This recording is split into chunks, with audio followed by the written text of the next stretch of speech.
G'day my friends, Marty Ware here from Marty's Garden on YouTube. Tuk, tuk, tuk, tuk, tuk. Here's my chickens. Look, there they are. Look, they come on call. I've got them really well trained.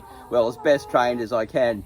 And in today's video, I want to share something that's a bit different, because everyone talks about when they're looking at getting chickens, how many chickens should I have? What breeds should I get? What type of coop should I build? How much is it going to cost me? How many eggs am I going to get per chicken? How many do I need? How many chickens do I need for eggs for the size of my family? All these things, and they've been answered so much on the internet. And sure, they're great questions, and you should get out and do the research on that.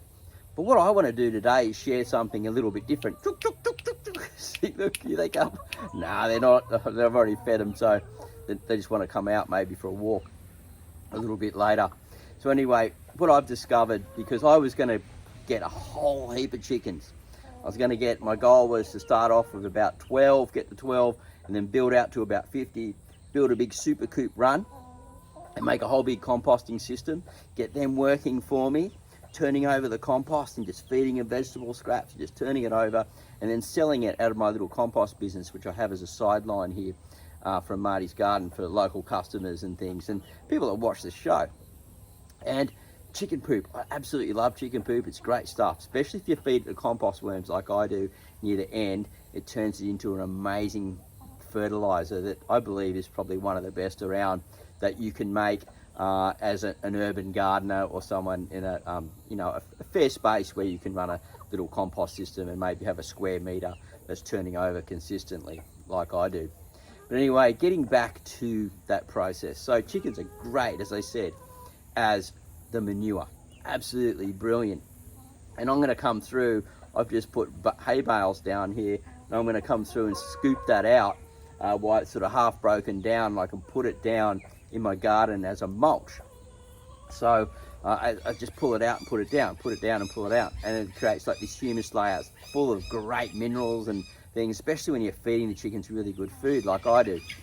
So what I'm recommending here is that to get to it, because people get caught up in that whole process of all those questions, but they don't look at going, hey, I better trial this and actually see if it's right for me, if it works for me, and don't just jump in on the glory of it, the romance of it, the whole big story of going, yeah, I'm going to have my own chickens.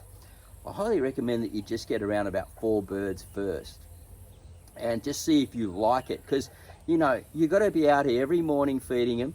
It's hard to get people to take care of them for you, and they can be a lot of work. You know, you've got to clean the coop, you've got to take care of them, you've got to make sure they haven't got any pests and diseases, you've got to let them out for a bit of a walk around, you've got to give them a variety of food, they've got to act like and be like a chicken to be really happy. And they need to be in a little flock, so you know, 2 would be the bare minimum that you could have, but I recommend around about 3 to 4 is a really, really great start. And then you can learn about the eggs, collecting the eggs, you know, cooking them and things like that, and go, oh, I really like doing that now.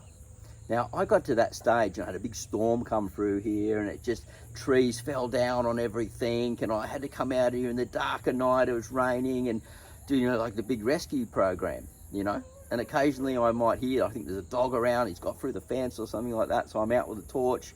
You know, there's things going on where you just don't think that this stuff is going to happen.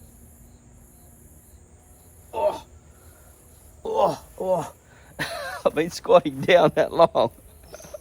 Anyway, getting to it.